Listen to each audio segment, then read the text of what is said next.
For today's video mga katrops, panibagong araw, panibagong food trip na naman tayo ngayon. Eto nga pala yung kaganapan ngayong araw. At dahil nagkikrave kami sa Calamares, ayan, nagluto nga kami dito sa bahay. At gumawa nga rin ako ng masarap na sukang sausawan. Ay nako, talaga naman napakasarap. So ayun mga katrops, meron nga pala ako ditong nabiling maliliit na pusit. Nabili ko nga ito sa halagang 50 pesos. Kaninang umaga kasi ay nagpunta kami ng aking malab sa bayan. At ang bibilhin nga lang sana namin ay yung galunggong na Gigi para pang ulam namin sa pananghalian. Kaso meron nga akong nakitang pusit na maliliit, kaya naman nagpasabay na ako ng 50 pesos lang. At habang pauwi pa nga kami ng bahay ng aking malab, ay nag-iisip nga ako kung anong lutong gagawin ko dito. Naisip ko nga na parang masarap itong gawing adobo. Tapos lalagyan mo ng napakaraming siling labuyo. Ay nako, napakasarap sa kanin nun. Kaso naalala ko nga na meron pa pala akong natitirang harina dito. At dahil nagkikrib nga rin kami sa Calamares, ay ayan, Calamares na nga yung lulutuin ko. Matagal-tagal na rin kasi nung last na nakakain kami ng Calamares. Madalang na rin kasi kaming makapunta sa bayan para mag street food. Sino-sino dito yung mga katrops natin na mahihilig din sa street food? Na yung tipong kapag kauwian na galing sa school or sa work, ay dediretso pa yan sa mga bilihan ng mga toro-toro. Yung tipong bibili ka ng iba't ibang klase ng street food, tapos sabay higop sa napakasarap na sukang sausawan na may maraming sibuyas at sili. Ay nako, talaga naman napakasarap nun, quality.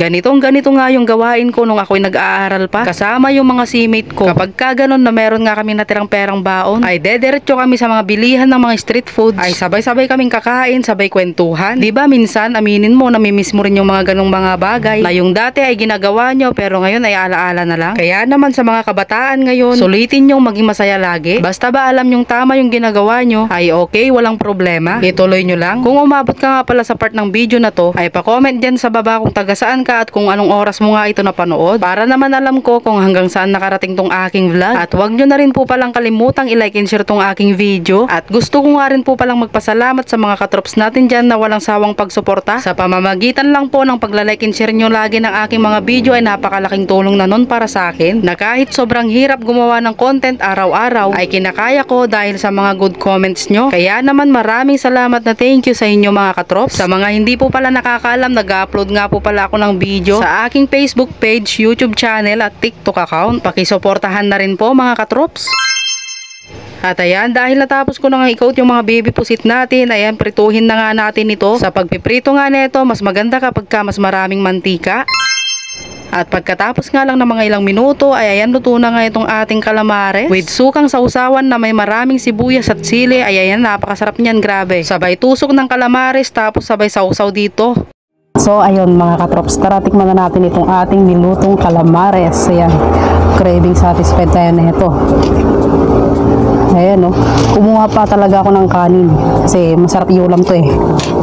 Ayan, sausaw natin dito sa suka. First bite.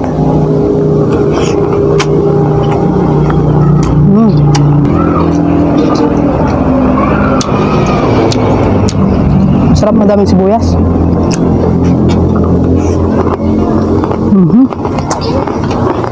Papakain ko parang ko.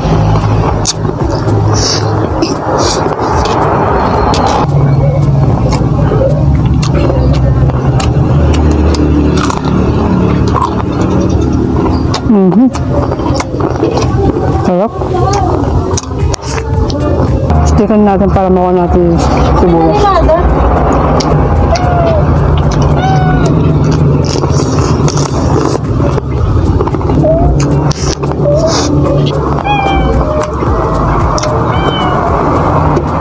Grabe, saka take bite.